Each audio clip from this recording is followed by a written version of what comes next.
Hi, and welcome back to BK Sports Card Stories. As some of you may know, and some of you may not, I am a huge FSU fan, as evidenced by a very extensive FSU Seminoles autograph collection, as well as lots of other Seminole stuff, and much more importantly, by my diploma. I did go there and graduated with a degree in economics. But today I want to talk to you about how I became an FSU student, alum, and fan. Now, growing up, I wasn't a big fan of college football. When I was a kid, it just seemed really stupid that there was no acknowledged champion. So you would have number one playing number six in one bowl game, and number three playing number eight, and number two playing number five. And this was really brought to light in 1990 and 1991 when Georgia Tech and Colorado split the national championship in 1990. And then in 1991, Washington and Miami split. So that emphasized further to me how silly that was. And I, in fact, am on record as saying that there needed to be a college football playoff in 2000. I had a letter to ESPN, the magazine, published in there, Bowling for Dollars. Playoff payoff is right. There's no good reason college football is the only major sport without a playoff system. Some say a playoff will take away from the bowl tradition. Are they talking about the tradition of such crucial bowls as the Humanitarian and Motor City? Others say the major conferences will be hurt if they are not locked into a major bowl. That is crazy. The polls and strength of schedule already favor them. Besides, the playoffs could be a major gain for some conferences, which could get 3 or 4 teams in. So there, I am on record as wanting a playoff. And I think the evidence has borne out we are much better off having a college playoff. So I kind of rooted for Georgia Tech, since those were the local teams. I grew up Mormon, so I rooted for BYU. But it wasn't until the summer of 1997 that I actually picked a team to root for. You see, I graduated in 1996 and went to Georgia Southern for a year. And my family, in the meantime, moved down to St. Augustine. So I knew that eventually I would be transferring to one of the state schools at Florida. I knew that I wanted to go to a larger school because there were a lot more opportunities there for activities as well as more specialized classes, lots of knowledgeable professors. In fact, in the economics department, there was a professor there who would later go on to win a Nobel Prize.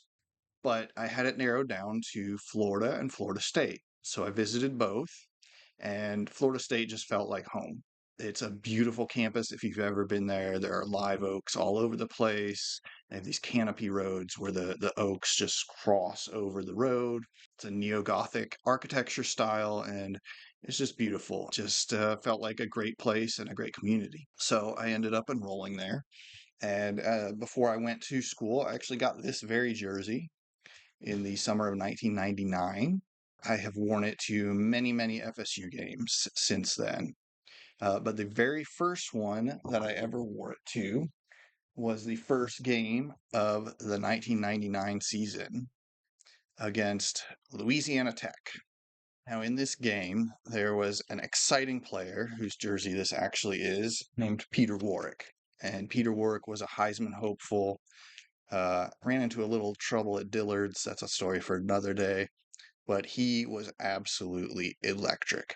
In that game, he took a punt return, went upfield, went to the left, almost to the sideline, cut back over to the right, almost to the sideline, cut back to the middle of the field, and went in and scored a touchdown. And that was the first very exciting thing that happened that year. First of many. It ended up being an undefeated season. I was able to go to all the home games that year versus Georgia Tech, versus NC State, Miami, which I've actually got a picture of here. This was the game against Miami there. And it was quite the atmosphere. Let's see, then we had Wake Forest, Maryland, and finally at Florida. Now, that ticket right there pictures a man who was just voted as the biggest villain in college football history by ESPN, Steve Spurrier. And boy, was it fun watching him lose. You knew the more he took that visor off and threw it, the more frustrated he was getting. Anyway, that was a very big fun game at Florida. College game day was there. Huge, huge electric atmosphere. And getting to taunt the Gators was a lot of fun before, during, and after the game. FSU ended up, as I said, winning the national title, wire to wire.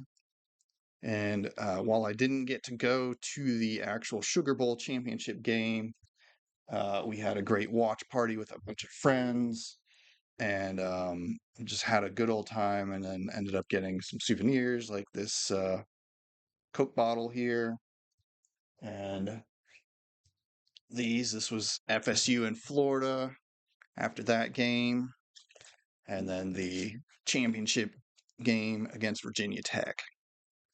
So that was a whole lot of fun. The next year, defending the title might have been even more fun. 2000, obviously, expectations were very high. And so it started off with a game in Jacksonville against BYU. Now, as I told you, I grew up in the LDS church and actually served a mission and everything.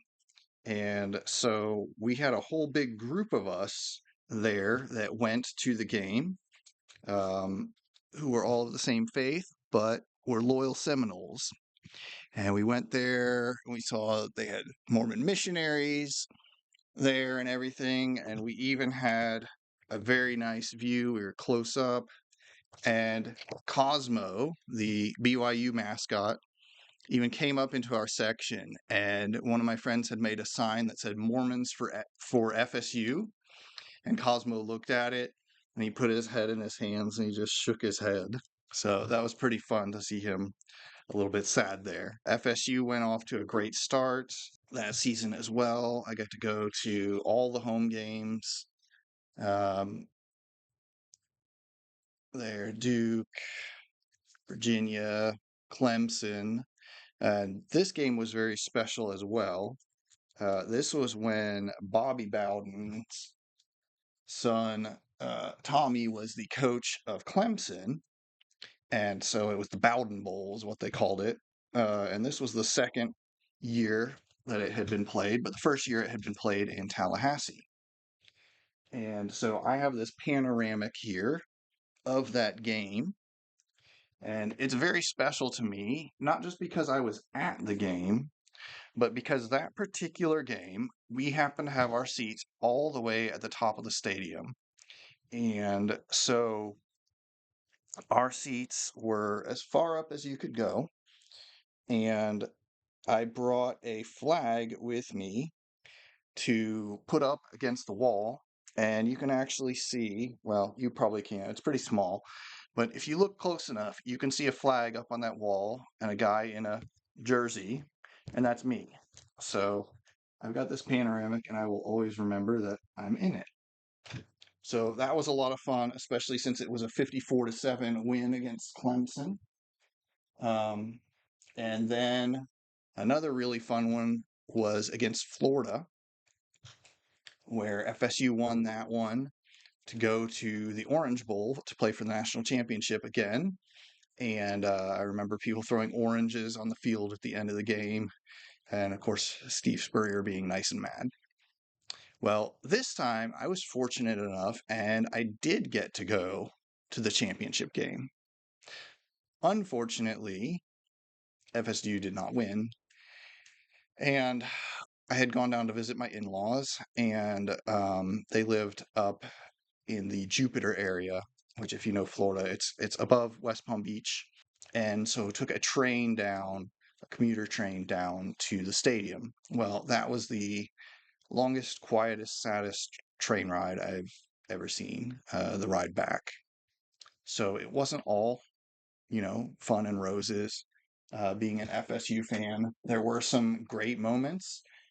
For example, got to meet Hall of Famer Derek Brooks at an autograph signing at a truck accessory place in Tallahassee, of all places. But that was a lot of fun. At the spring game, got to meet Snoop Minnis, who was a wide receiver on the championship team, as well as Chris Wenke, Heisman Trophy winner in 2000, and they were doing a ceremony to honor him. So I got his autograph there.